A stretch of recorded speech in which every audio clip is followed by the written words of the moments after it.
Howdy and welcome back to the Ineligibles podcast. I'm Will Stone. He is Chase Caldwell. Hayden is back in the back after a 2-week hiatus. Finally got our schedules worked out, but big weekend of college football as far as A&M goes and nationally. But Chase, you were in attendance for this game.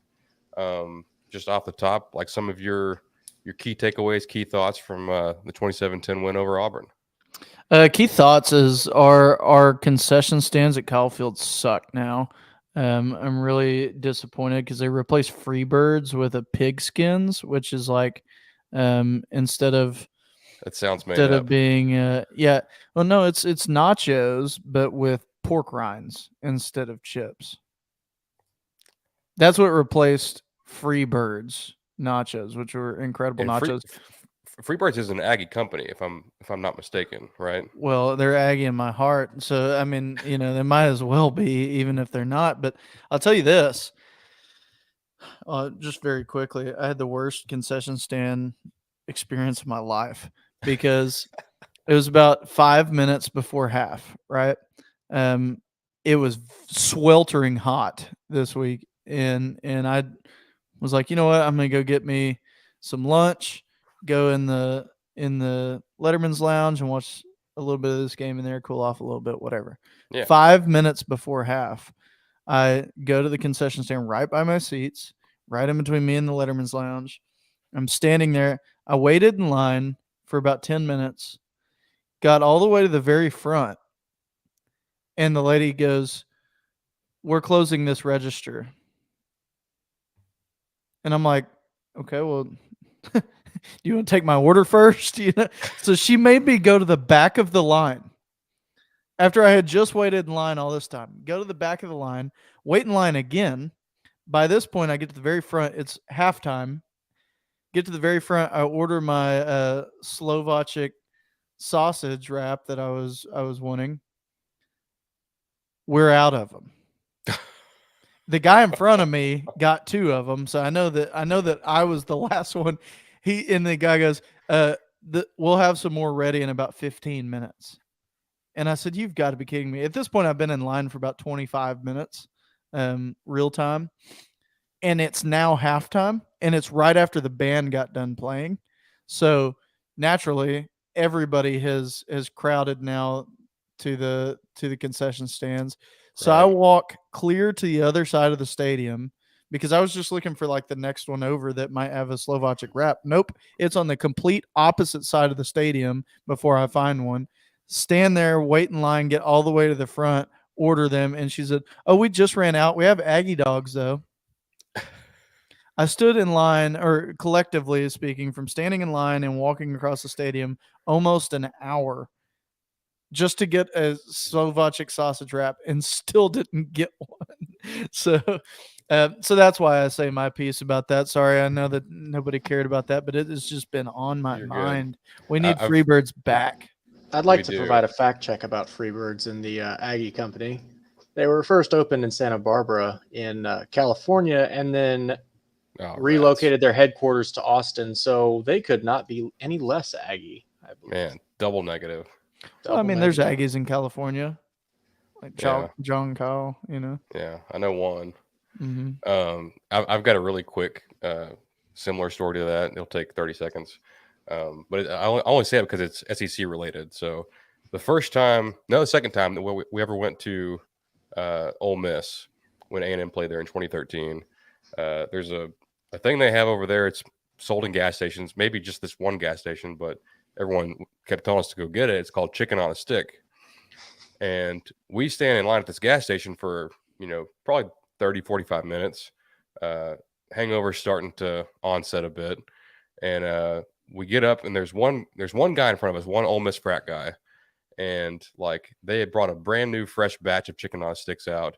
And there's like 40 of them. Like these things are huge. And there's a huge freaking like metal like serving thing of them.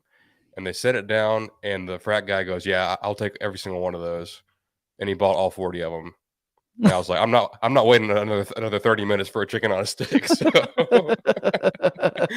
So I can't tell you if it's any good or not. It looked amazing, but have yet to try that Southern delicacy. So Yikes. And fact check that one. Also good. I'm glad someone got to eat one because I did not. About 10 Yeah. years ago now, but yeah. No, but outside of concessions, I do like having morning games. It is really nice to be able to get the win and then just like watch football the rest of the Saturday. So that was nice. But as far as how we played, I think there's goods, bads, uglies, just like there always is. The good news is we came out at 11. We got the win. It's really easy to come out at 11 a.m. game and get upset or beaten. It doesn't necessarily have to be upset, but 11 a.m. games can be a struggle, and so we had our struggles on Saturday, but I don't think there were anything that was um, anything that we can't get past, if that makes sense. Yeah, and maybe it was like maybe it's just something about whenever A&M plays Auburn, or with it being 11 a.m. or just the way these teams are built. But uh, there's times when we play them where it's just the ugliest football you've ever seen. Like it's just uh, like we're just beating each other to death and getting like 1 and 2 yards of play whenever Yeah. we do it. Like when they played here in 21. We didn't score an offensive touchdown and we won the game because we had like 4 field goals and Michael Clemens had a fumble recovery for a touchdown. They didn't get in the end zone either. And, last year, when we went over there, we know how ugly that game was.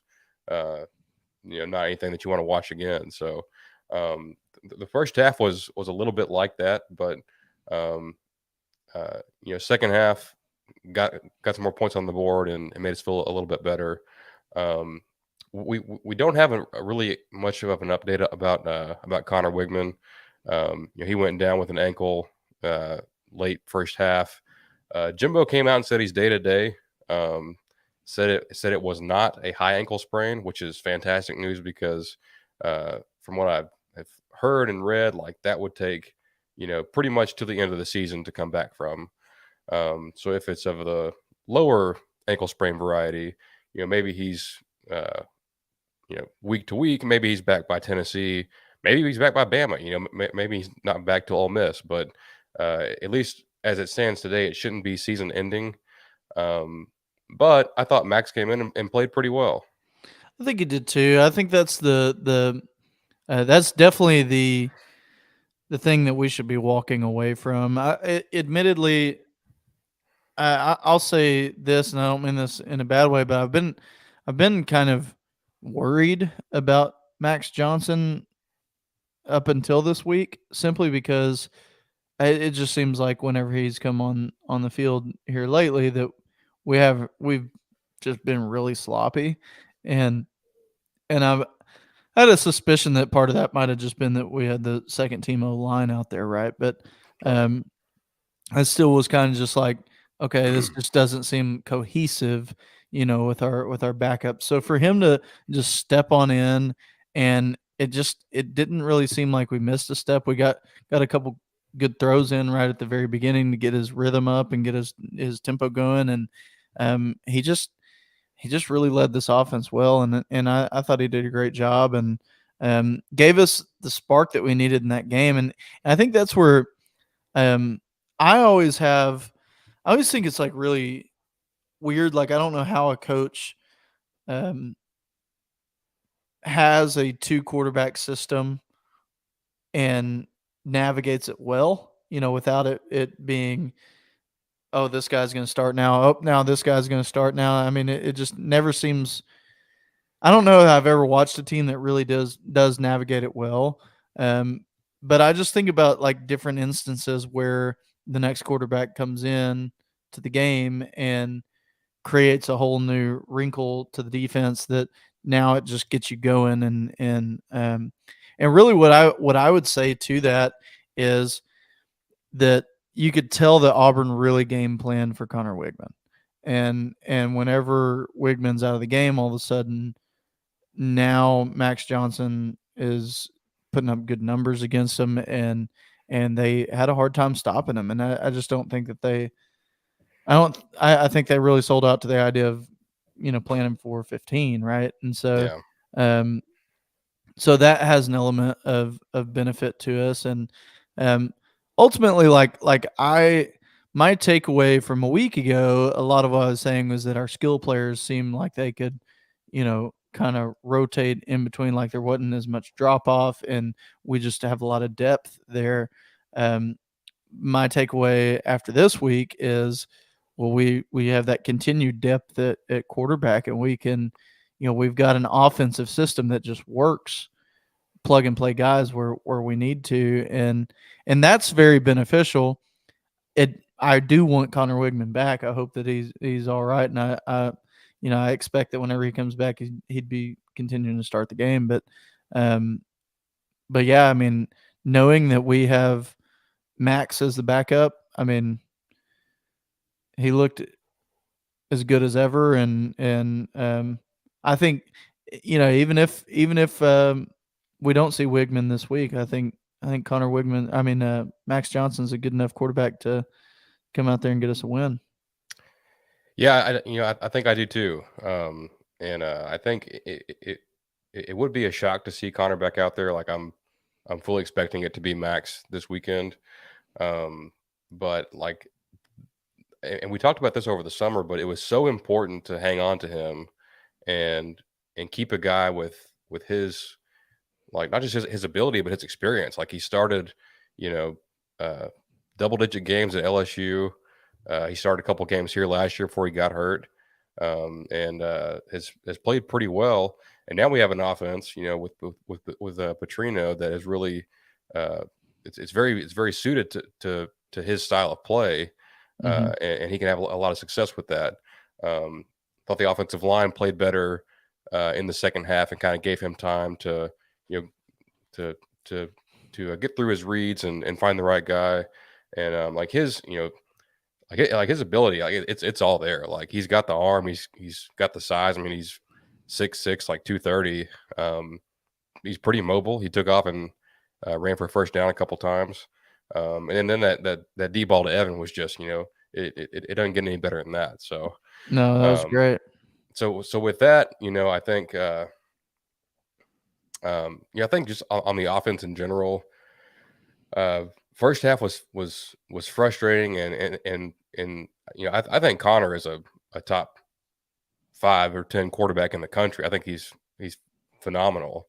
Mhm. But he was a little bit off, and sometimes it was him, sometimes it was the receivers. But like we saw passes, like there was a pass on the screen where he threw it behind the running back, and I think it was Moss. He had to like come back and catch it, and then like totally took him out of his momentum there, and got tackled for a loss. But like he just wasn't as clean and crisp as he was, And despite all that, our defense kept us in the game, and then we do have to put Max in the game, and then Max goes out and executes, and we win the football game. And Mhm. but it was awesome to see that, but it was really awesome to see uh, his like his first touchdown of the game was his brother's first touchdown of his career, and here at A&M. So Mhm. that was really special, and you could tell, like, when Jay caught that ball, and like he was like, I'm getting in the end zone. like he tried to truck that Auburn dude, and they just kind of fell over together, like, into the end zone, and that was a pretty special moment.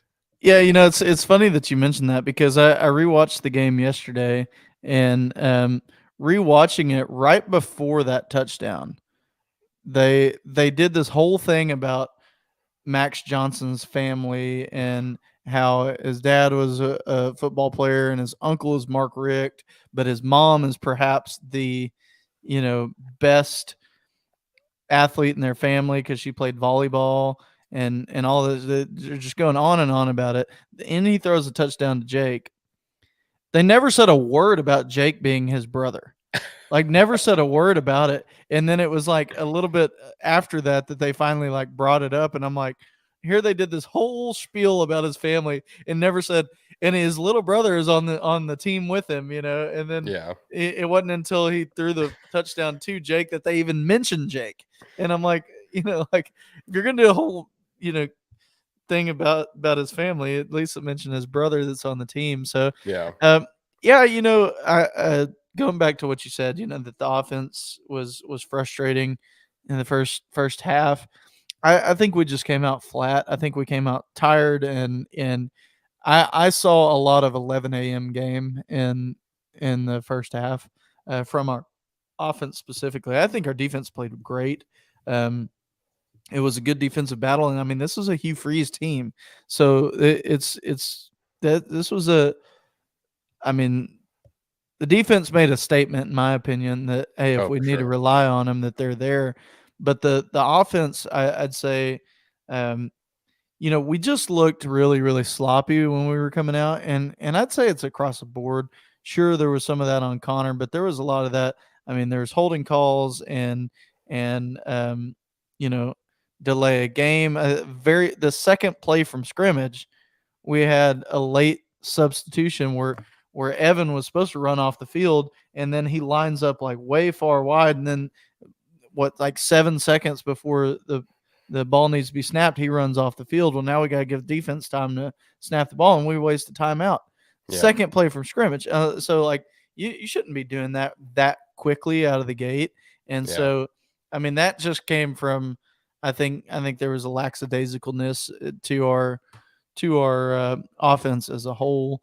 Well, And I think we had like 3 or 4 false starts in the first like 10 minutes of the game, yeah, and that's what I'm like, saying. Yeah, yeah, all like, kinds of false starts and holding and a couple delay of games. Like it, just aggravating. yeah, and like I think like where the frustration comes from, at least for me, is like it was pretty evident early on. I was like, we are a much better team than Auburn is. Oh, sure. I didn't know that going in. I thought we were. I thought we were better at least. But once we got into it, I was like, okay, we like blow these guys out. Hmm. And if you hit a few different things here or there, like don't have the the penalties and things like that, this game could have been like 40-3. And Yeah. like I know like 27-10, like that's fine. Like I mean, and it's just for optics because like I think you know we we still prove that we were a better team, and there's a lot to be excited about. But like just it would have made me feel a lot better, like just to go out and like completely dominate, like from the whistle, and and blow them out in that kind of fashion. But I'm optimistic now because I'm like, hey, like we played our B minus C plus game, Hmm. and beat a conference opponent by 17 points. So Yeah, it's and not only that, we had like there was a lot of fluke calls. I feel like that just like they were called maybe correctly. I'm not saying that they were fluke in the sense that they were called incorrectly, but just just a couple things that would just sheer bad luck on our part.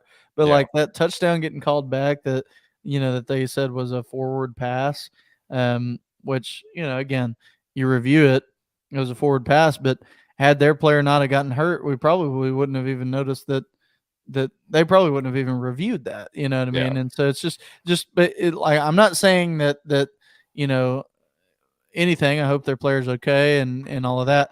But I'm more so just specific. They're saying that um, a couple things like that it's easy.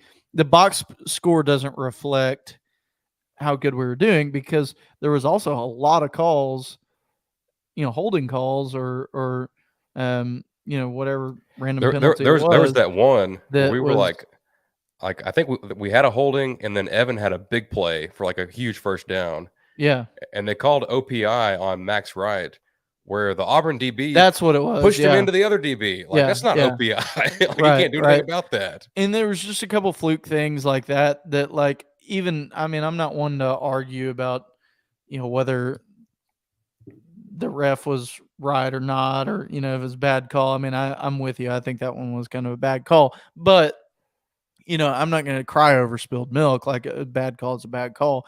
There was just some of the good and where we would get some momentum in this game, it seemed like all of a sudden it'd be taken away.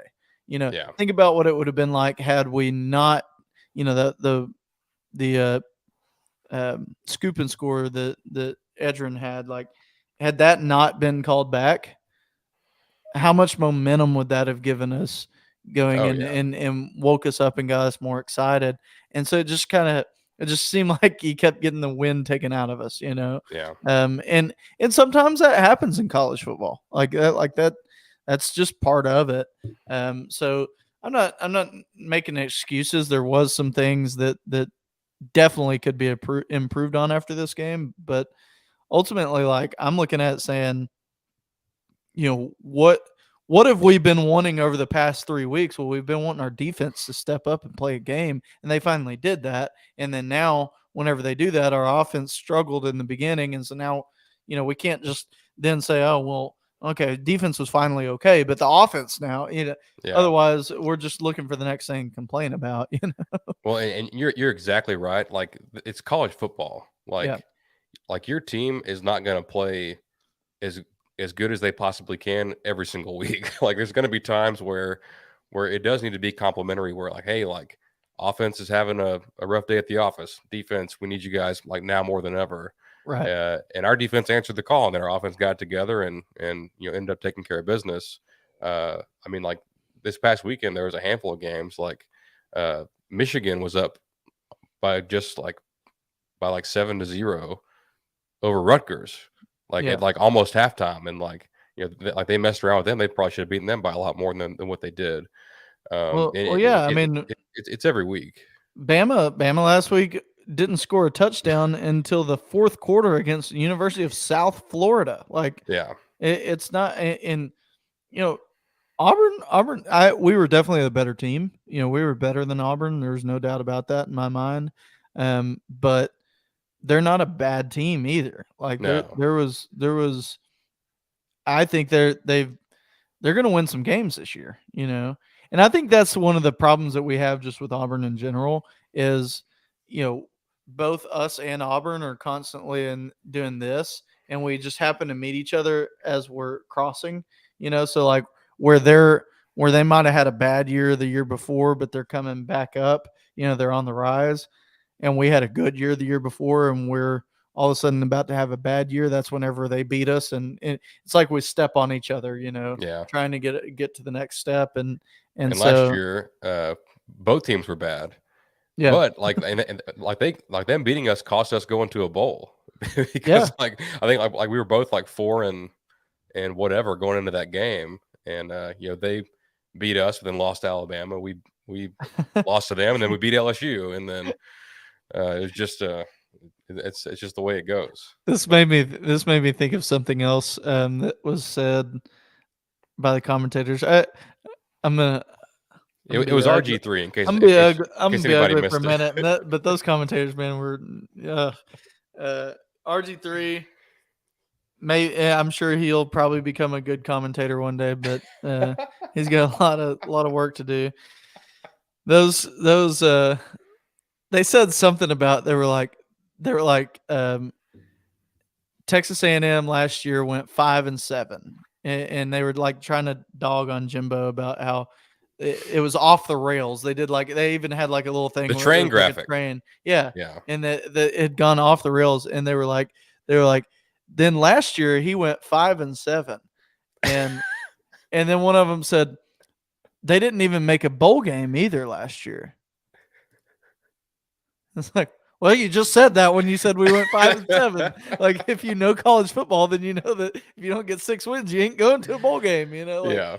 Like it made it as if it was two completely different things, and it was not. Like, it's Yeah. like, yes, you just said 5-7.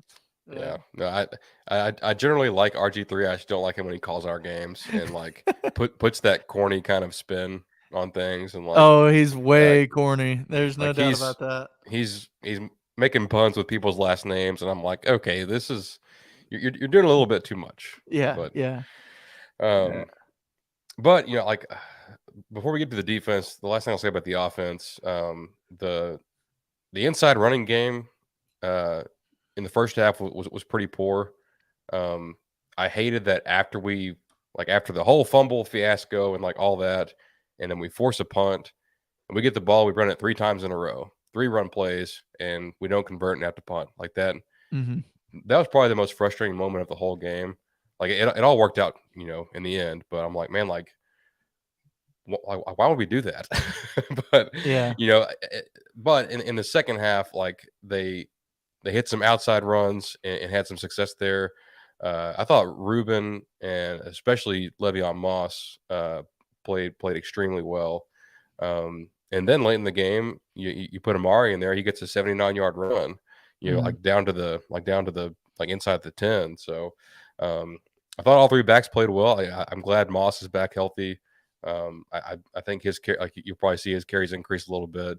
And Ruben is just electric with the ball in his hands. So lots of of positives, and like this team and this offense, like they have so much talent and ability, and coaching and scheme, but it's just like, hey, like go out and build on that and get better this week, because I think the team they'll play on Saturday is probably a little bit better than Auburn is. Yeah, and that's where, to your point, those three run games back, or run calls back to back to back. That's perhaps the downfall of Feed the Studs, right? Because you're at that point in the game, the run game was all that we had really established. We really didn't have some good. I mean, we didn't stretch the field out at all. I can't think of a single big time pass play that we had in the first half. It was a lot of like short We might have stuff. had some. We had a Yeah. lot of short stuff, but there was a lot of checkdowns in the first couple drives, simply because it was coverage. We couldn't. They had us covered well, and receivers weren't creating separation, and um, we had to go with our check down. And so I think we were trying to establish the run game a little bit so that we could open up the passing game and all that. I mean, looking back, that's what I would say was the idea there. Um, but it's hard to say. It doesn't always work, right? Yeah. Sometimes we think we have, oh well, here's the game plan, but it doesn't always work. And so um, ultimately, I look at, I think a game can really be judged by the whole of its parts, and not individually, play by play. Yeah. That's the whole idea of the next play, right? And so yeah, I think it took us a little bit to get there and get mentally there. Once we did, I think we really did well on offense, and I think Max Johnson did a fantastic job leading the offense. Yeah. No, like it like in the end, it turned out to be a good showing on offense, and uh, this week, like Max is going to get he'll get all the reps with the ones, with Connor uh being sidelined due to injury, and just keep improving that chemistry with those receivers. You also get Yeah, Noah Thomas back this week, which is huge after missing the last couple games. yeah, So should be pretty much full strength with Evan, Moose, Anais, and Noah, and obviously Jake and Max Wright. On that note, Max Wright's blocking is huge for this team. I don't know. I think he's like a sixth-year senior now. Like he's been mhm. around for a long time, and he's not just a culture guy. Like he's blocking his tail off when he's out there, and making this offense better. So definitely hats off to him for this last game. Yeah, definitely. Defensively, we talked last week, like, hey, like, against ULM, they switched some things up and, played a little bit different scheme than we had seen against Miami. We're like, hey, like, this was pretty good. Let's hope they do that, and have a little bit more in store for Auburn and the rest of our SEC opponents. And that's what they did. They did exactly that. They were pretty fantastic on the day. 15 tackles for loss, 7 sacks. We had 6 sacks through 3 games coming in. They had 7 in this one. All around impressive. I mean, people like to. I think the quote unquote 3-man front makes people uncomfortable. Even though the fourth lineman is still out there, he's just moved around a little bit. But it worked. Like this defensive line, really kind of caved in that Auburn O line. And these linebackers had a hell of a day on Saturday. Yeah, I think really What my takeaway from that was the more aggressive we are on defense, the better of a defense we are. Like I'm just kind of like, hey DJ, just dial them up. Let us Yeah, be an aggressive defense, because really, if you look back to the days of Coach Elko, we were very aggressive. Like he had all kinds of blitzes and things going on, and we were just always, I mean, formidable because of that. And so I think I would rather be aggressive and give up some big pass plays from time to time than I would, you know, be more safe and can't defend the run. We've experienced both, and I prefer to have lesser pass defense and um, but a stronger, more aggressive defense if I can keep from it. But yeah. yeah, no, I think it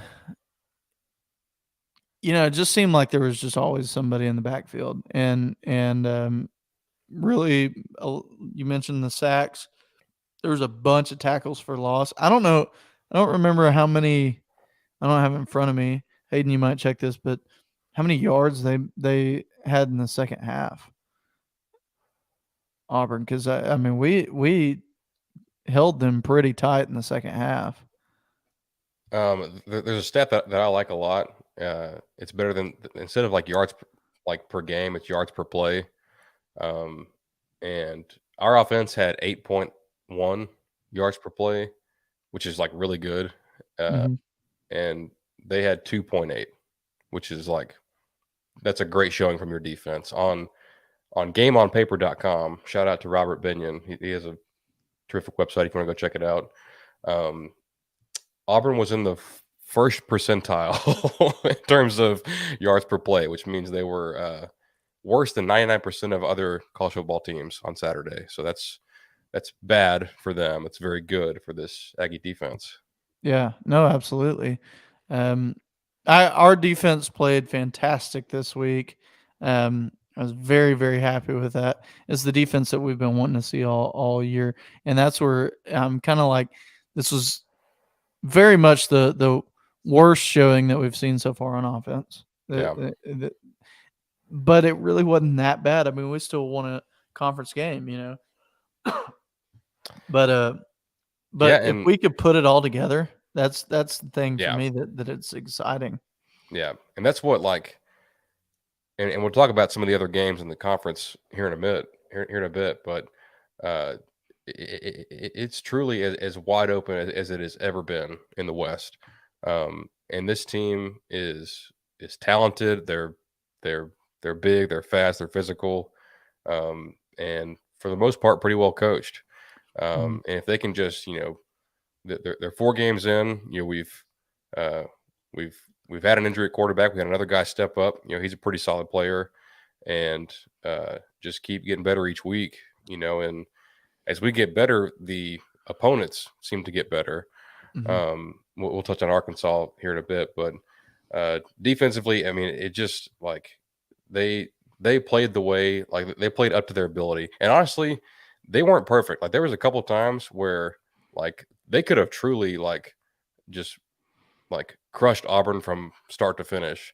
Like there was a couple plays that got away from them, like here and there, but like on the whole, they they really showed out. I thought Shamar Turner played a superb game, Mhm. and Edgerrin Cooper and Torian York. That's a hell of a linebacker duo, and Torian York, true freshman, like not highly recruited player out of Temple, Texas. Just I mean he's playing outstanding football right now.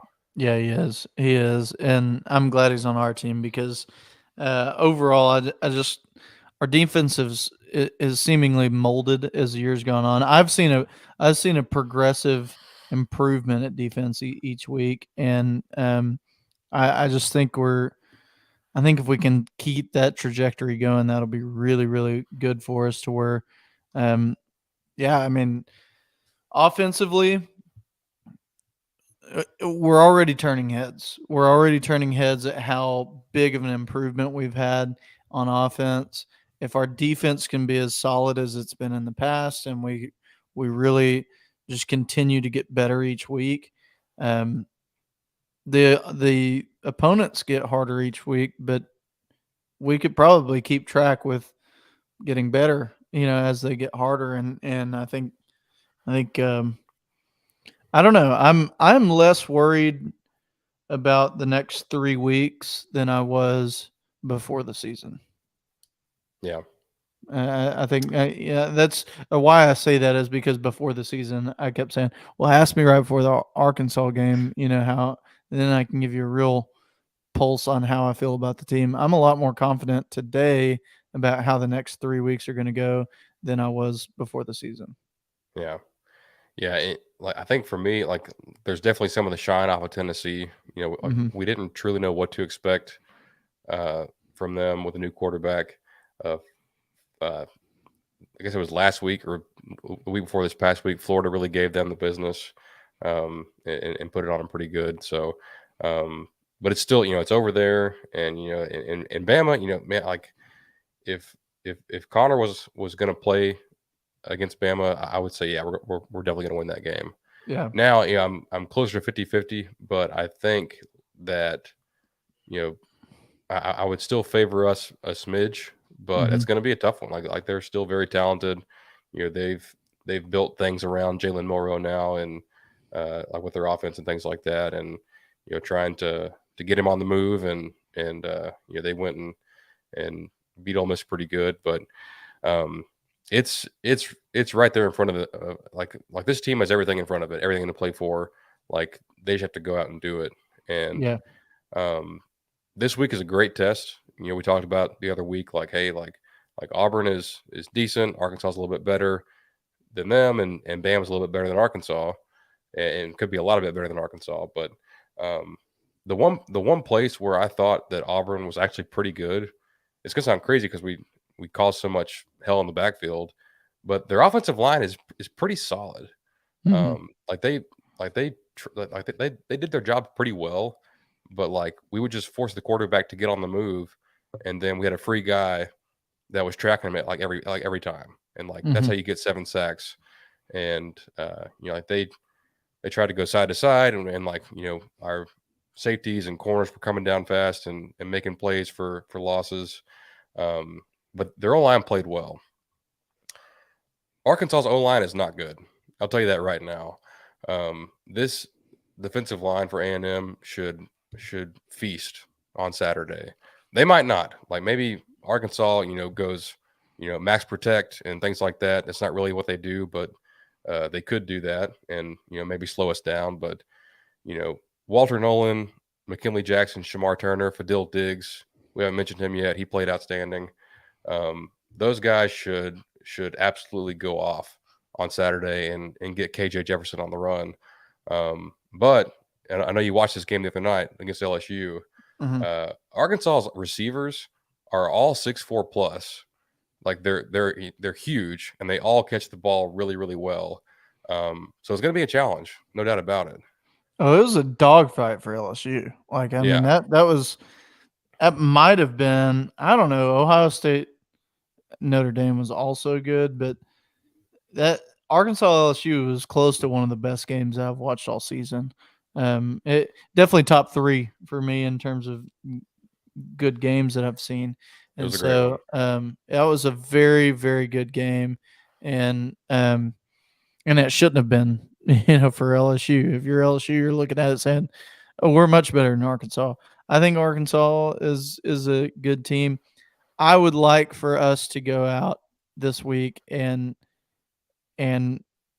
I'd like a win like we just had against Auburn. If we come out and we have a solid win like that against Arkansas, you're going to hear me next week saying that we're going to beat Bama.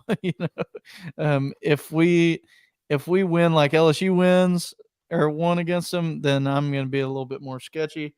Um, and if we lose to them, of course, then that's gonna really change my perspective as well. Yeah, well, and it's tough to get a read on this because this game is always weird and it's Hmm. always tough and it's always close between these two teams.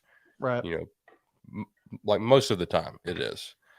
But Arkansas having to go to Baton Rouge and play that close, exciting, passionate game and lose, like, is that going to be deflating, or is it going to be, a bounce back chance for them? Because it feels like they could be teetering. They blew the game to BYU at home. They go and they almost have it against LSU, and then they lose late. And are their spirits broken? Or are they like a wounded animal? Mhm. And they're going to come out guns blazing on Saturday. It's tough to tell.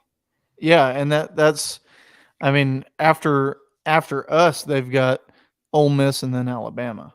So they've got a gauntlet here where they could have 5 straight losses, if they're not careful. And so if you're their coach, you're really hammering on we've got to win this game against A&M. We've got to. And so maybe you get buy-in from the players. Maybe there's just exhaustion that I mean, that was a very fun, passionate game on Saturday against LSU for them.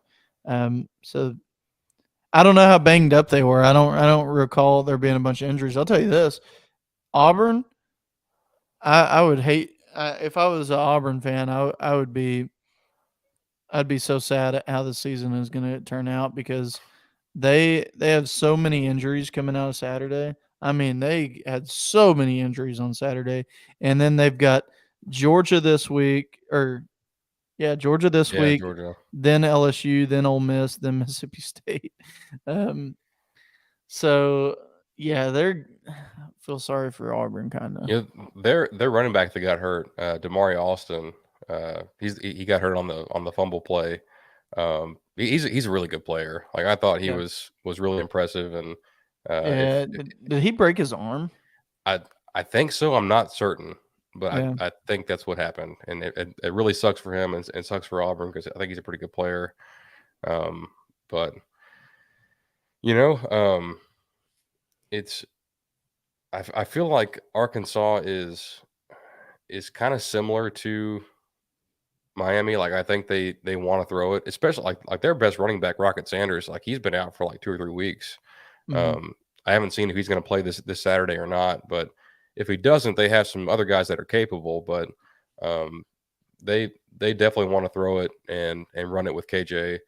Um, and like they had some success against LSU doing that. LSU's defense, isn't a slouch, and they had some big plays on them. So, um, you know, I think our DBs against their receivers, that's where the game can be won or lost. But if our defensive line can exploit their offensive line, it could be a long day for them.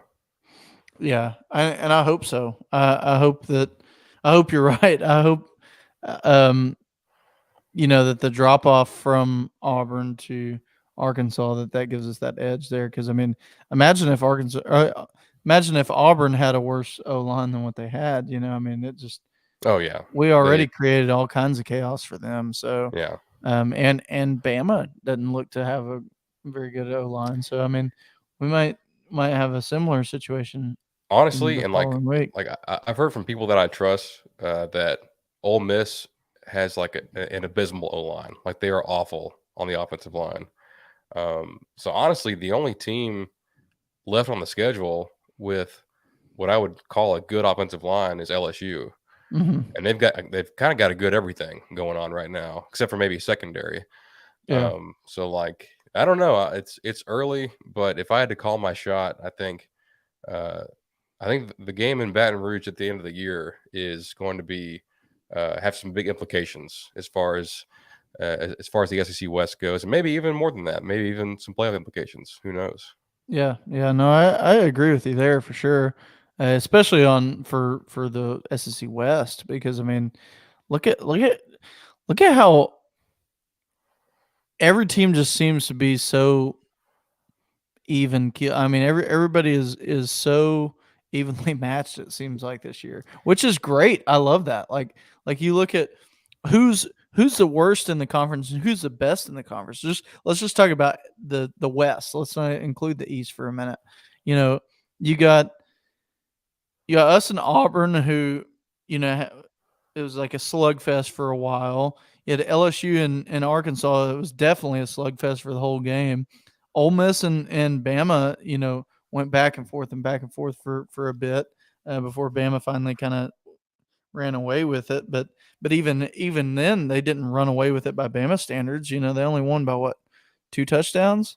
So it's you've got a lot of, you know, teams that, I mean, maybe Mississippi State is probably the outlier of those. But I mean, this think is a fun year. it is, and like as good as I feel about A&M, I think pretty much every game we play is going to come down to the fourth quarter. Like it's going to be like a 4-quarter, you know, brawl, and some exciting games and some intense moments.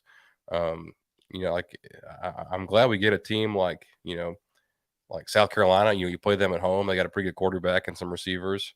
You know, I think you know, like I still feel like Tennessee is tough for me to get a read on. Like I know that Florida kind of beat up on them, but you know, like I think their quarterback and O line's a little bit iffy. I don't know about their defense, and you know, going on the road, you know, this team hasn't proven yet to go on the road and be the same kind of dominant team. So it's there's so much left, but there's a lot of reason for hope and optimism, and you know, I look forward to every week to watching this team play and get better. But it's really a really exciting year. To your point on Tennessee, though, I'm looking at it right now. They haven't played anybody. They played Virginia, which is I mean, they're a decent team in their own league, but Tennessee beat them like I would expect. Then they played Austin P, which they were losing against Austin P for a bit. They only beat Austin P by like 2 touchdowns. It may have been tied at halftime or something like that, or maybe they were like barely up. Yeah, because somebody thought that they were losing to App State, and no, it was AP, like Austin P. Austin P. But then they lost to Florida. Then they played UTSA. So outside of Florida, the only games that they've played are Virginia, Austin P, and UTSA. Yeah. So they play South Carolina this week, and then us. So I mean, they really. I don't know. We might get surprised, and Tennessee might not be as good of a team as we think they are.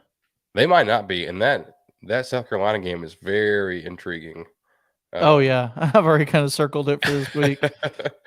I think before we get into this week, we talked about LSU, Arkansas, a little bit of Ohio State, Notre Dame. Is there anything from the past week that stood out to you, or that was, you know, something to highlight? We talked before the show that there were no upsets, you know, at least on as far as the ranked teams go. But is there anything that stood out to you?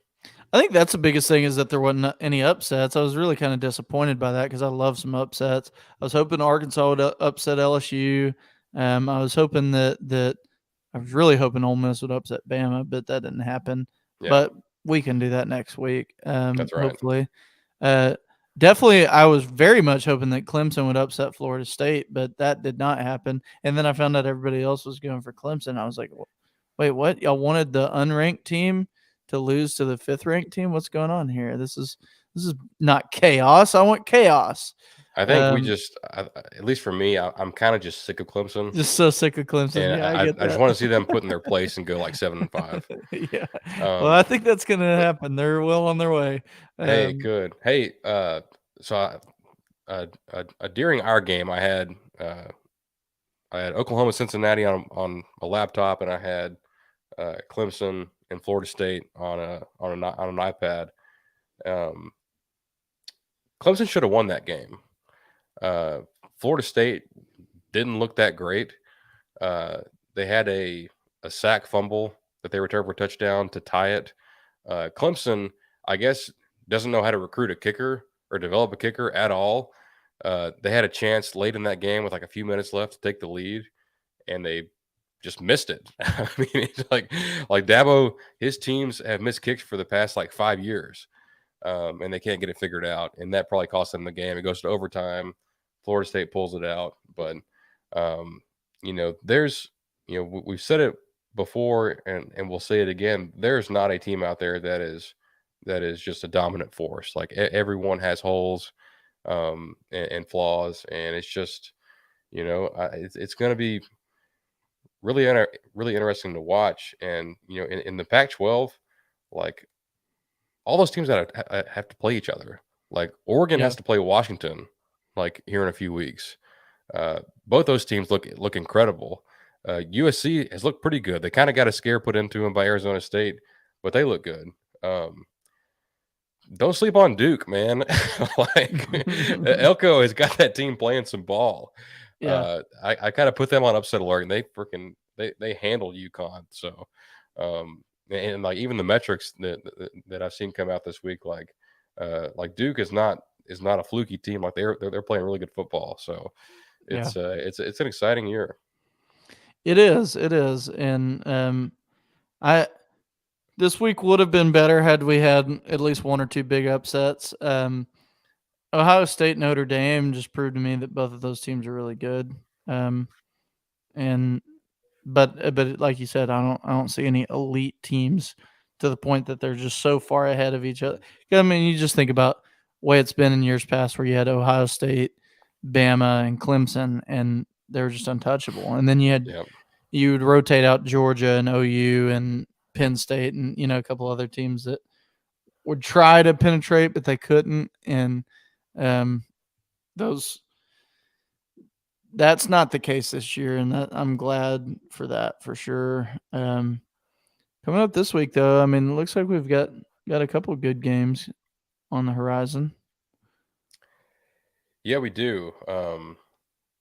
Thursday night, not a ton, but interesting game with Jacksonville State at Sam Houston. Both former FCS schools in their first year in the FBS. So it's kind of the battle of the former FCS schools. Friday, ranked Pac-12 matchup, Utah at Oregon State. That should be entertaining, at least to some extent. And then Saturday, some really interesting SEC games. I know we touched on Tennessee, South Carolina, but Florida at Kentucky. Kentucky isn't ranked, but I think they're 4-0. Let me just confirm that. Yeah, they are. That's an interesting game because there for a while, I think Florida beat them like some crazy number of times, like 37 times in a row, like something just insane. Mm-hmm. And then Kentucky finally beat them a few years ago, and they may have beaten them a couple times since. But that's in Lexington, so Florida is ranked 22. After beating Tennessee, we don't know if they're any good or not. We might find out this weekend when they go to Kentucky. Yeah, that is an interesting one. USC Colorado is going to be good too. It will be good if you like if you like blowout. I guess we haven't talked a ton about that, but Oregon dismantling Colorado was not surprising to me in the least. I'm sure you feel the same. No, yeah, I mean, gadget programs, right? Never seen a bigger gadget program than what Deion's got cooking. That's a gadget school. Clemson at Syracuse may sound boring, but Syracuse has always given them problems. Yeah, they have. This might be the year that they pull it off. Yeah, it might be. Honestly, if you don't like any of those, South Alabama and James Madison should be an awesome game. You can get it on ESPNU if you're not watching A&M in Arkansas. Georgia at Auburn. Yeah, it's probably Georgia. Well, no, they played South Carolina. I guess we'll see. I mean, if Georgia beats them like 55-0, then I won't feel as good about beating them the way that we did. But who knows? It could be a tight one. I feel like that's a rivalry. It's in Auburn, and it could be a close game. Yeah, that second loss is really easy to come by, though. You get that first one, and it just is a bummer to your season. I could see Auburn going out and laying an egg. In years past, this would be a joke, but this is not a joke that I'm about to ask. Does Kansas have a shot to knock off Texas and Austin? They're ranked number 24 right now, undefeated. I don't know. No. I'm gonna say no, but that crazier things have happened. Crazy things like that do happen in the Big 12. Yeah. So it's very possible, but um, it's in Austin. I mean, they've won there before. Can you imagine the content if that were to happen? There's probably zero Longhorn fans. I'm sorry, Longhorn fans. I'm not gonna. No, I'll wait. I don't see that. Yeah. I don't think Texas escapes this year without a loss, but I don't think that that's going to be to Kansas. Not this week. Not this week. Yeah.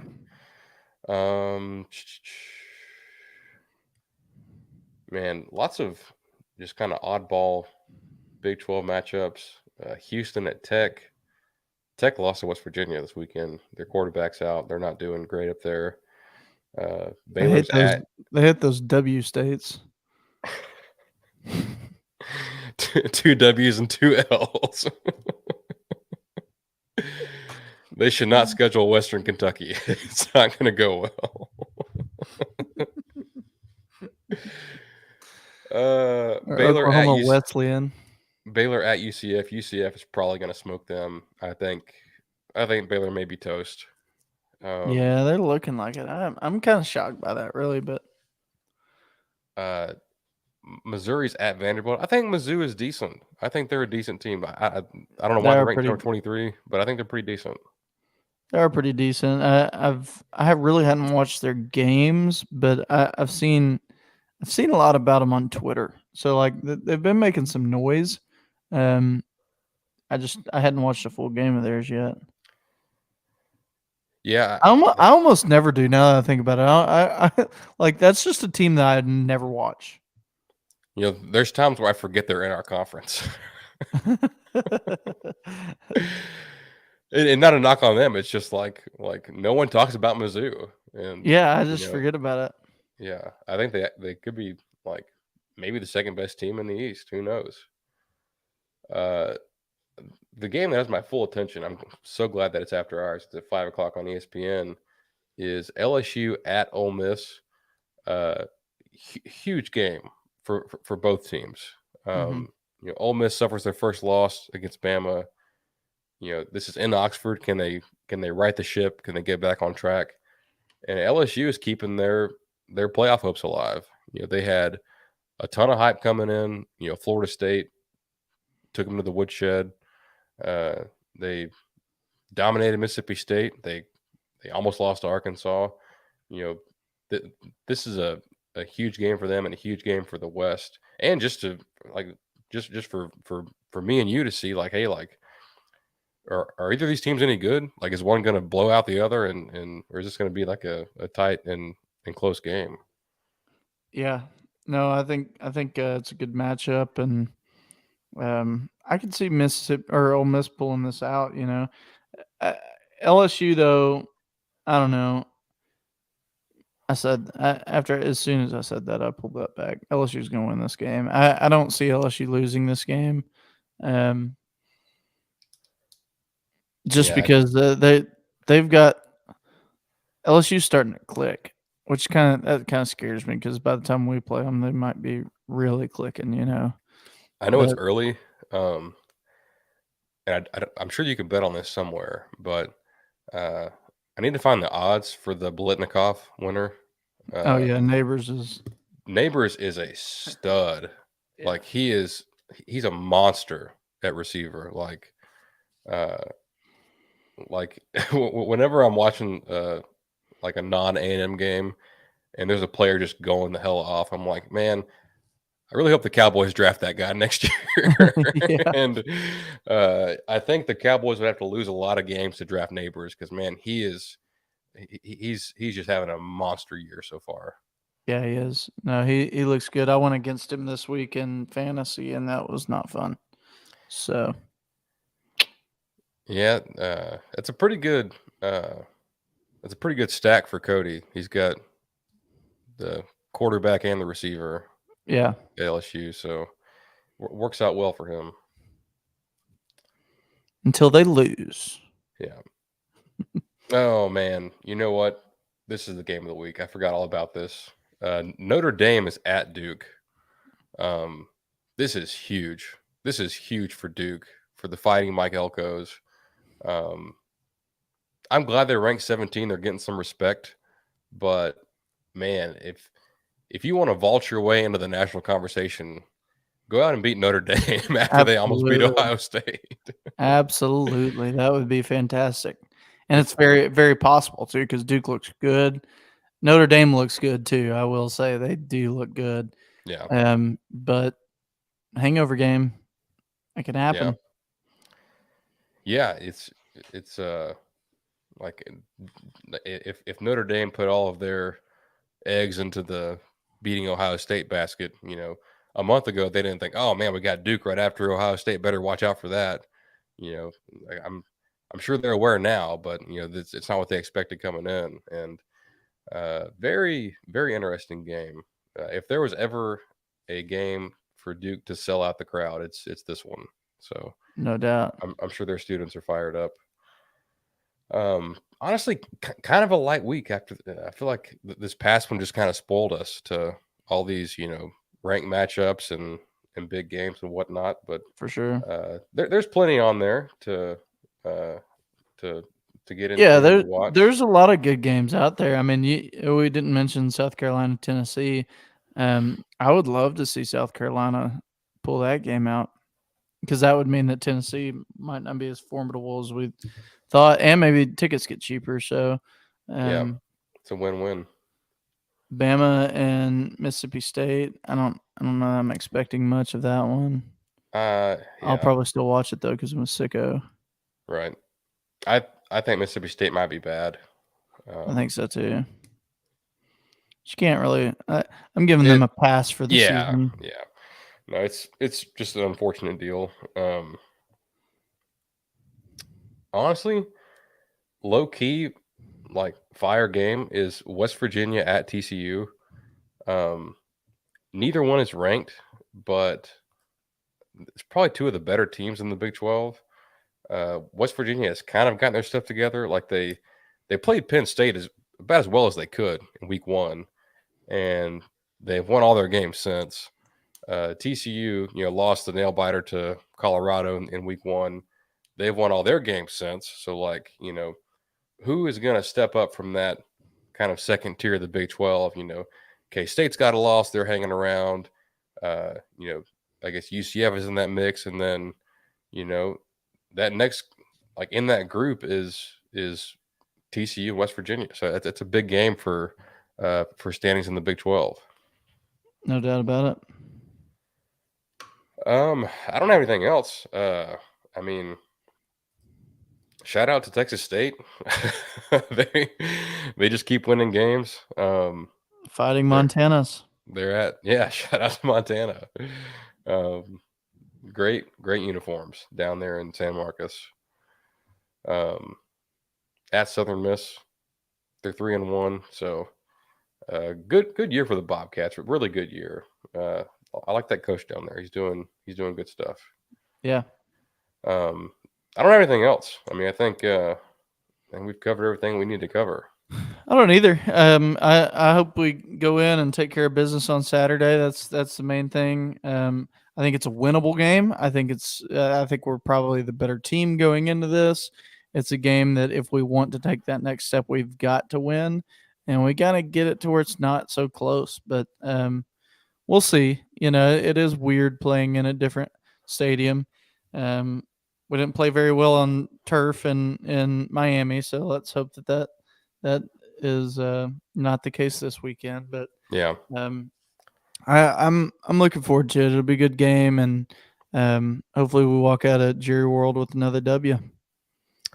Yeah, absolutely. And I'm not one to buy into, like, I kind of like roll my eyes when people use past results between two teams to predict the future, because I'm like none of those players are still on the teams. Like, why does that even matter? Mm-hmm. But with this game, it just feels different, Yeah. Until I see us do it consistently, I can't go out and say, oh yeah, we're gonna beat the crap out of Arkansas by like 25 points. Right. Like what has happened in the past to expect that? Like all I've come to expect is just a crazy, fluky kind of game. And may the luckiest team win. Yeah, That's how it exactly. usually goes. Well, again, hopefully it won't be like that this year, but Hopefully, yeah. we'll see. Yeah. But appreciate you guys hanging around. We will both be in attendance at the game, so hopefully things work out. We're going to be there and yelling loud. Is this the last one that's up there that we play them in Cowboy Stadium, or do we play them next year? I think we play there next year. I think next year's the last one. And then it's over. And then it's over. It's Dunsky. Yeah. Yeah, I hate playing on turf, so glad to be out of that deal soon. But I say it like I'm out there playing. I hate when my teams have to play on turf. Right. my college football team. I hate those black little pebbles they get everywhere. Yeah, they're all in my socks. Well, that's going to do it for us. Thanks again for listening. We'll be back next week after a hopeful victory against Arkansas, breaking down the game leading into Alabama. For Hayden Garland, who is off the screen but always in your heart, Chase Caldwell, and I am Will Stone. This is the Ineligibles podcast. Thank you so much. We'll talk to you next week.